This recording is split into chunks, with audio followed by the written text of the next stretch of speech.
Eżis semmija nilqawkom għal programmi ieħor taħt il-qoxra, preżentat minni Rachel Degwara imtella mill-Kunsill Nazzjonali tal-Ktieb. Illum ħanitkellmu dwar tema relevanti iktar minn qatt qabel għaliex qed nesperjenzaw u ngħixuha kuljum. Ħankunu qed niddiskutu il-ktieb tanni ieħor li hu ġabra ta' poeżiji mill-iżolament. Mi ħajkunu qed jiddiskutu 2 minn 3 l-edituri ta' dan il-ktieb. Magħna għandna lil Kita Zoppardi u lil John Portelli u wkoll editriċi kien hemm Simoni Gwanes li ma setax tkun preżenti għal dan il-programm. Magħna għandna lil Kita Zoppardi li hu għalliem u librar. Meta ma jkunx qed jikkoreġi issibu jaqra jew jikteb għat-televiżjoni jew jeditja. Huwa wkoll it-traduttur ta' 4 kotba ta' tfal dwar il-karattri Vincillot u il-Kaptan Sharky. Meta jkollu bżonn break mill-kotba jħobb jimxi bil-lejl jew jara xi film animat. L-editur liħor li jinsab magħna u John Portelli li hu professur fl-Università ta' Toronto. Ħarab mingħajr twelidu fl-1977. Issa jgħix bejn hawn u hemm u lil ukoll. Ippubblika 5 ġabriet ta' poeżiji u 2 ġabriet ta' stejjer osra u romanz. Il-poeżiji tiegħu inqalbu għall-Franċiż, It-Taljan, ir-Rumen, l-Arbi u l-Grieg. Il-ktieb li ħankunu qed niddiskutu illum tistgħu issibuha l-bejgħ minn fuq il-website tal-pubblikatur Horizons u sar ukoll b'kollaborazzjoni tal-Għaqda Kulturali Inizjament.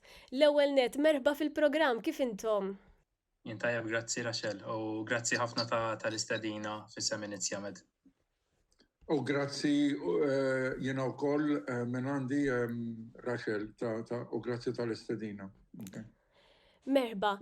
L-ewwel net, niddiskutu ftit it-titlu tanni ieħor. Joġobni u stajt nirreżona miegħu għaliex għalija l-poeżija hija form ta' tanni tar-ruħ. Min fejn ġie l-impenn li tinġabar din il-ġabra u kif iddeċidejtu fuq dan it-titlu? Ħanibdew mit-titlu. Titlu l-ewwel net huwa ispirat minn poeżija li nsibu fil-antoloġija. Hija poeżija ta' George Borch, poeżija qasira ħafna u jisimha proprju tanni ieħor. U derilna li rappreżentattiva ta' ħafna mis-sentimenti li niltaqgħu magħhom f'din il-ġabra. Bħala punt tatlu għal-ġabra kellek isu żewġ beni differenti. John u Simon kienu għadin jitkellmu bejniethom u derilhom li tkun idea tajba li tinħoloq antoloġija b'dak li qed jinkiteb bħalissa. U jien ukoll minn naħa tiegħi kont qed ninteressa ruħi f'kif żmien ta' traġedja, żmien ta' diffikultajiet, ħafna drabi jimmotiva lin-nies jiktbu. Infatti kont qed nosserva diversi nies li jew kienu ilhom ma jiktbu jew qatt ma kitbu li bdew jiktbu l-poeżija f'dan iż-żmien fuq il-medja soċjali. Eventwalment l-idea tiltaqgħu, John u Simon avviċinaw lill-Inizjamed, jien dħalt għal dan il-proġett fis-Sem Inizjamed u naħseb illi ħdimna tajjeb ħafna bħala tim. Proset li nixtieq nistaqsi u ma nafx hekk hux għażla editorjali, iżda nixtieq nitkellmu dwar ir-ritratt tal-qoxra. Tistgħu issibu l-ktieb fuq l-internet tal min qed jismana jew forsi naqgħod magħna issa jismu tanni ieħor u taraw din il-qoxra. Dan hu ritratt ta' Stephen Psajla, ritratt ta' statwetta. Tistgħu tispjegaw li kif wasaltu għad-deċiżjoni tal-faċċata kurrenti?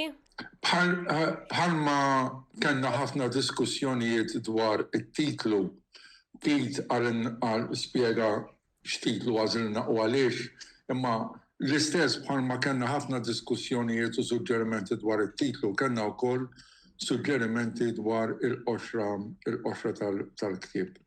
Fl-aħħar iddeċidejna b'din il-qoxra irrappreżentata b'din l-istatwetta li tinstab fil-Mużew Arkeoloġiku f'Malta. Għażilna din minħabba illi jidher li dawn iż-żewġ persuni qed jitgħanqu, hija statwetta li toħodna il-bogħod ħafna fi żmien u f'xi sens għalija għall-umenu il-qoxra qed tgħidilna li l-biċċa tat-tanniq, il-kwistjoni tat-tanniq mhijiex xi ħaġa ġdida biss imma hija xi ħaġa qadima u tieħu perspettivi differenti f'kuntesti differenti. Żid punt ieħor John ma dak illi spjegajt inti. Il-ġens ta' din il-koppja mhux speċifikat, jiġifieri ma nafux hum żewġ tirġiel li qed jitgħanqu żewġ nisa, raġel u mara, u allura iktar kien hemm dan is-sens ta' universalità fit-tannija. sewa fil-sentimenti li fl-aħħar mill-aħħar qegħdin nippruvaw nesprimu f'din l-antoloġija. U kifet jidhru li qed jitgħamlu. Insibu il-kontribuzzjoni ta' 42 il-poeta kontemporanju Malti f'din il-ġabra, qed ngħidu min jaqra dan il-ktieb jista' jkollu bufet tal-poeżija Maltija. Kif għażiltu l-poeti, kif kien il-proċess u fuq lim kriterju arbitrarju iddeċidejtu x'joqgħod fil-ktieb u x'ma joqgħodx? Bħal kull antoloġija, Rachel, u jiena mill-esperjenza tiegħi qegħdet jgħid diversi antoloġiji oħrajn, mhux bil-Malti, bl-Ingliż, jiġifieri huwa kien proċess twil, delikat, imma nassigura li semmija kollha u l-qarrejja tal-ktieb li kien proċess li ħadnieh bis-serjetà ħafna. Stidinna l-awturi stabiliti, stidinna awturi mhux stabiliti, u stidinna awturi ġodda illi konna smajna bil-kitba tagħhom mill-medja soċjali. Kif semma Kit qabel fi żmien meta bdiet l-imxija, kien hemm diversi nies li bdew jiktbu f'dak iż-żmien. Aħna stidinna lil ħafna kittieba, tajnihom iċ-ċans jibgħatu sa 7 biċċiet differenti u minn dawk aħna għamilna l-għażla tagħna. Fuq il-kriterji inħalli il-Kit jitkellem, għandi ftit ċans jitkellem ukoll, imma kien l-istess proċess li aħna flimkien ftemna fuq il-kriterji qabel intbagħtu l-affarijiet. Ir-rigward in-nies li għażilna xtaqna u naħseb li irnexxielna li nagħżlu kittieba minn kull ġenerazzjoni. Fil-fatt jekk mhux sejjer żball li żar waħda hija Klara Vassallo Kit. U Rachel naħseb għandha xi 18 u 17 sena. U l-aktar wieħed anzjan fuq it-tmeninijiet sew huwa Daniel Massa. Hemm 12 kittieba nisa. Ippruvajna nimxu kemm jista' jkun anke b'mod sistematiku anke fl-għażla tal-kittieba u lil min nistiednu sabiex jikkontribwixxi. Però kienet ukoll xi ħaġa organika wkoll fl-istessin għax konna marbuta biż-żmien, ridna li tkun xi ħaġa attwali. Allura kien hemm anke dan l-element organiku ta' kif inbniet l-antoloġija. Nosservaw li xi ħadd jagħti jikteb u nestendu l-istedina għal dik il-persuna. Naħseb il-kriterju li mexxina qabel xejn kien il-kwalità tal-poeżiji. Infatti dispjaċir ngħidu kien hemm min ma żinilux ix-xogħol kollu tiegħu jew għażilna ftit xogħlijiet. Min issorprendina għax minkejja l-età tiegħu u għax minkejja qatt ma konna smajna bih jew biha xorta għażilnilu xi xogħol għaliha. Jiġifieri dak kien il-kriterju ewlieni, il-kwalità tax-xogħol. Dejjem hija responsabilità għall-edituri, dejjem hija weġa li jkollok kittieba li ħdimt magħhom u ma tażilhomx ix-xogħol tagħhom jew ma tażilx ix-xogħlijiet kollha. Però dik hija responsabilità tal-editur fl-aħħar mill-aħħar u x'hekk John. Naħseb tista' xi jżid xi ħaġa fuq dan? Le, li qed inti huwa minnu 100%, kien proċess twil ħafna, naħseb ħadilna bejn 12 u 16 siegħa jekk mhux sejjer żball Kit.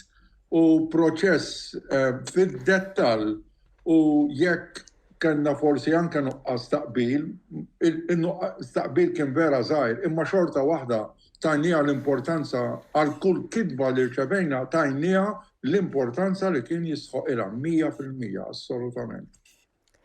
Rajtu xi temi li kienu prevalenti iktar mill-oħrajn, x'iddiskutew jew x'kien fis-subkonxju tagħhom il-poeti tagħna? Ħanejt xi ħaġa jiena mbagħad jista' jżid Kit bil-libertà kollha. Fid-daħla li huwa studju qasir li għamilt jiena stess, jiena nidentifika 3 affarijiet. Iskiet, il-vojt u s-solitudni, dik hija tema waħda. It-tema l-oħra kienet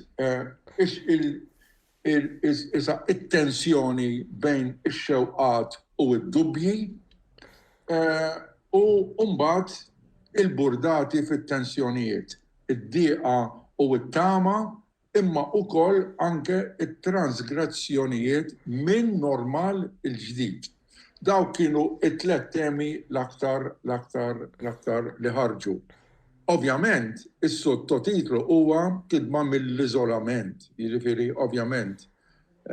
Dak li ħassejna aħna u li ħassew il-kittiba, u naħseb li ħassew ħafna nies oħrajn illi ma stajniex nagħmlu affarijiet sempliċi ħafna li kienu normali u issa qegħdin imbedin minn dawk l-affarijiet ħolqu dawn l-affarijiet kollha. Infatti bħalma għal John l-iktar affarijiet b'saħħithom f'din l-antoloġija naħseb li huma l-iktar affarijiet sempliċi. John semma s-solitudni, semma s-skiet, semma il-vojt, affarijiet illi fil-ħajja ta' kuljum nosservawhom jekk nieqfu u nagħtuhom ċans, jekk nieqfu u niftħu għajnejna għalihom. U f'din l-antoloġija jinħassu ħafna l-aktar affarijiet kwotidjani, l-iktar affarijiet ta' kuljum, l-iktar affarijiet sempliċi. Il-kwalità tal-vuċi, pereżempju, meta tkun waħdek, it-tomiet u l-irwejjaħ tal-ikel differenti. It-tannieqa, il-ġesti iż-żgħar ta' bejnietna li ma jiswewx flus, ma fihomx li soltu ma nagħtuhomx xi sinifikat ta' barra minn hawn. Però naħseb il-pandemija li għamlet hija kienet illi ċaqelqet daqsxejn il-valuri tagħna. U l-iktar affarijiet sempliċi sirna nosservawhom b'mod differenti, blenti oħra. U din inħass ħafna fil-poeżiji, u qed forsi jistenna li ħajkun hemm temi apolitiċi, temi kbar f'antoloġija bħal di li titratta pandemija, però fil-verità huma l-affarijiet iż-żgħar li l-iktar li joħorġu qawwa fiha. Huma kif qed inti kid, u dawn l-affarijiet biex ngħidulhom hekk ordinarji, taw il-lok ħafna għal temi eżistenzjali ħafna fil-kitba li rajna, jiġifieri dawk it-tensjonijiet u ħarġu ħafna mill-kitba. Tejjeb ngħidu wkoll li min jixtri dan il-ktieb ħajkun qed jikkontribwixxi għal ġest nobbli. Tgħidulna aktar dwar dan, please? Il-ktieb kif għedna ġie publikat mill-Horizon bl-għajnuna tal-inizjament. U mill-bidunet, meta aħna bdejna naħdmu flimkien bħala koedituri, iddeċidejna u kemm il-Horizons u l-inizjament qablu magħna 100% illi il-profitt ta' dan il-ktieb jingħata lill-fundazzjoni li għażilna aħna, il-Fundazzjoni San Jean d'Antibes, partikolarment l-sezzjoni ta' din il-fundazzjoni li jisimha SOAR, li hija dik il-parti tal-fundazzjoni li tgħin lil-nisa u tfal li għadhom kif ħarġu minn vjolenza domestika. U għażilna din il-fondazzjoni minħabba illi b'xorti ħażina, mhux f'Malta biss imma anke f'postijiet oħrajn, minħabba nimxija iż-żieda fil-vjolenza domestika żdiedet ħafna. Kien hemm ktieb The Scarlet Plague li oriġinarjament ġie pubblikat minn Jack London fl-1912 u kien wieħed mill-ewwel eżempji ta' rumanz ta' finzjoni post-apokalittika fil-letteratura moderna. Ambjentat fl-Amerika f'ambjent imħarbat u salvaġġ l-istorja seħħ fl-2073, 60 sena wara t-tixrid tal-mewt tal-ħamra jsejħilha.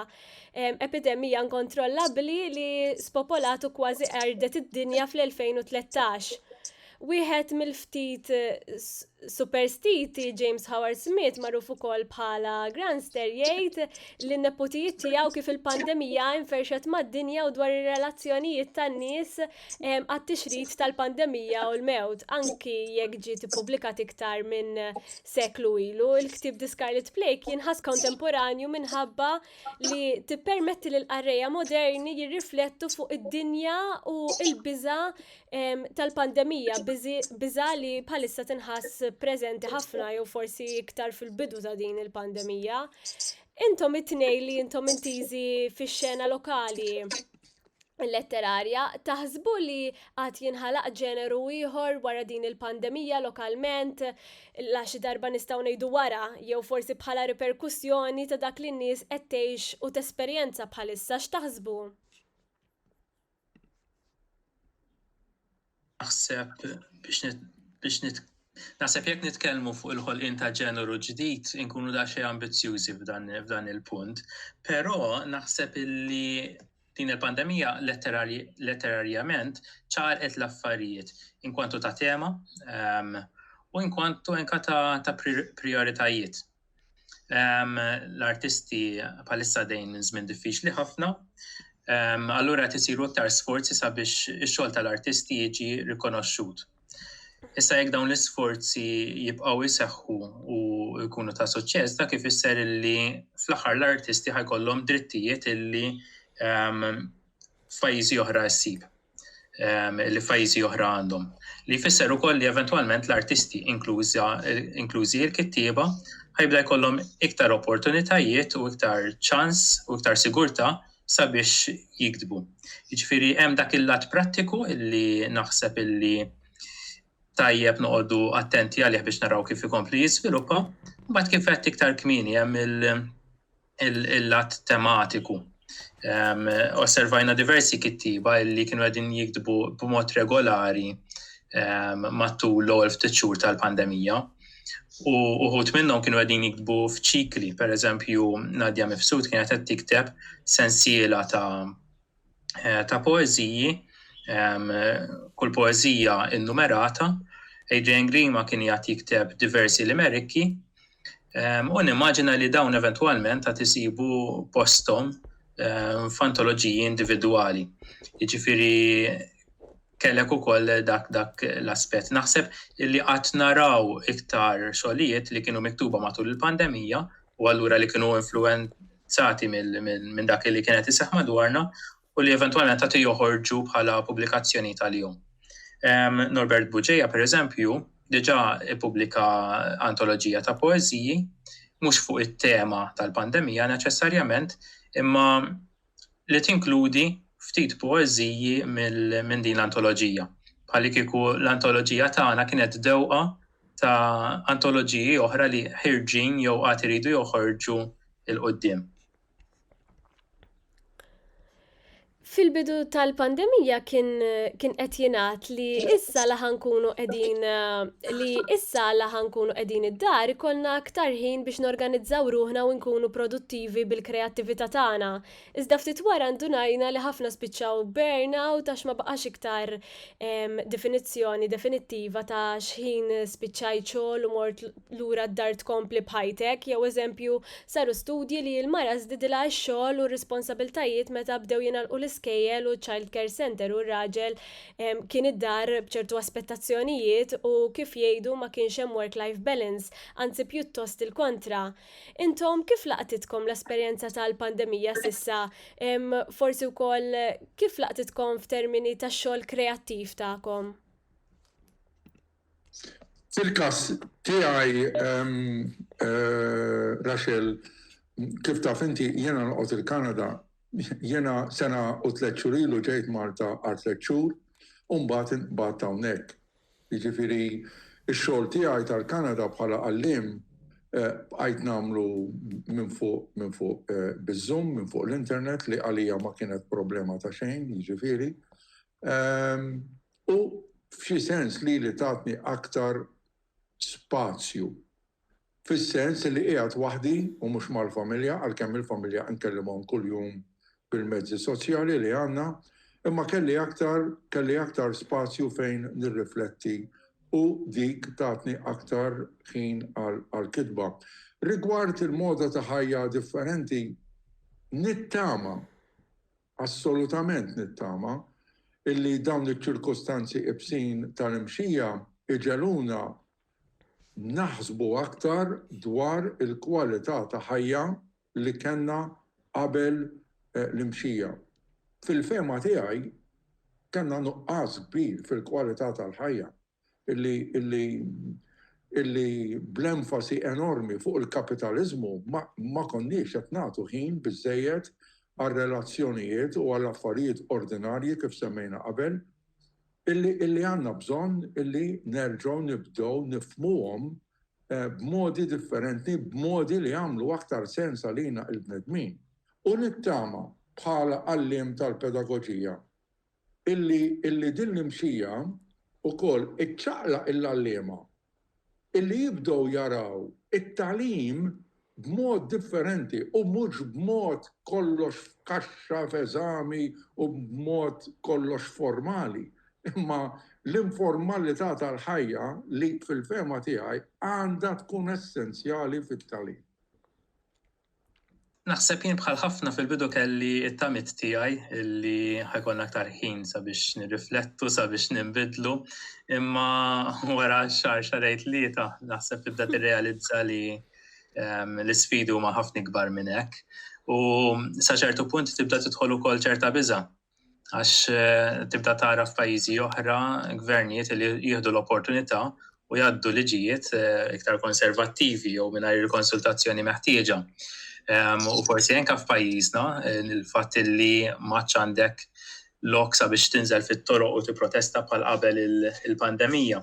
Jiġifieri fil-bidu kellek dawk it-tamiet, imma eventwalment naħseb sirna nirrealizzaw illi dawk tal-bidu kienu tamiet forsi ottimisti iżejjed.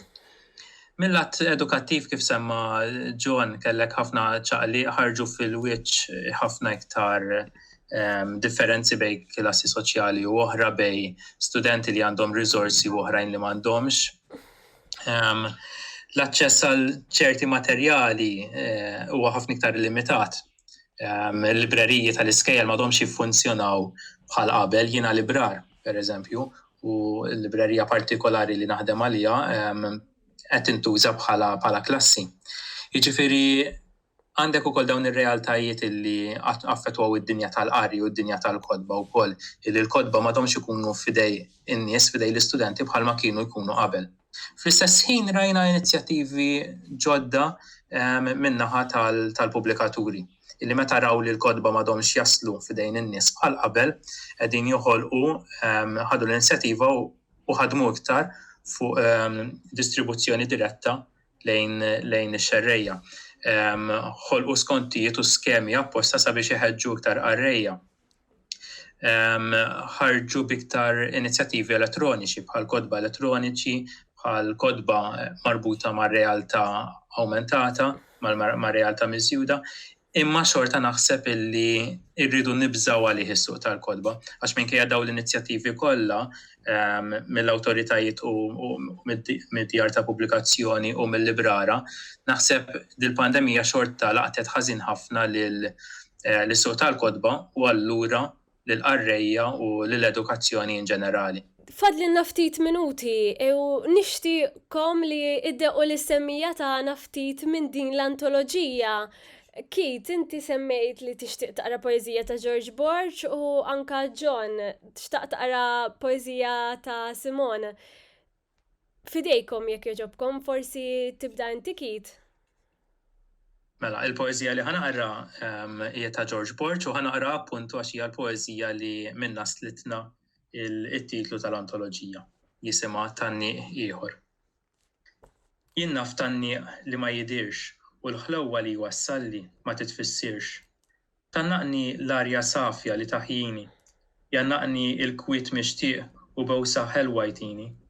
Jannaqni d-dawl wen-nies bil-weda li jkun miegħi ħajmexxini. U l-poeżija li ħanaqra jiena hija poeżija ta' Simone Ngwanes kif semmejna qabel hija kontributur għal dan il-ktieb u wkoll it-tielet koeditur u jisimha Dal-bogħod. Dal-bogħod trid tara kif titgħallem tħobbu. Dal-bogħod imlebleb rieħa talka inixxi l-mewġ. Ibanda l-ħelu d-dajjes li batna fuq wiċċ l-ilma lil xulxin. Dal-bogħod jaqla mill-fond u jtella l-art kull ma belalna l-baħar tul iż-żmien. Mill-bogħod ma jfixklunix għajnejk, ma nismagħhomx iżebġu. Tifxilni it-tifkira meraq xenqatek, jifxilni ħalqi xott. U jkolli nimla l-ħondoq poeżija.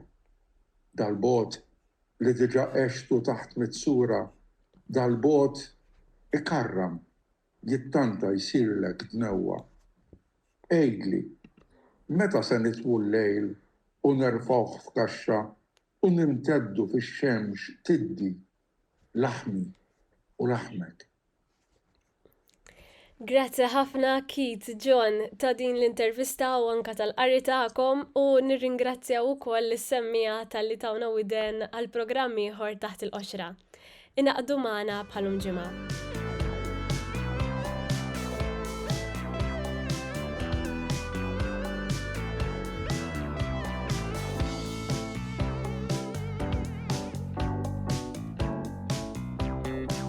قلبي من تحسب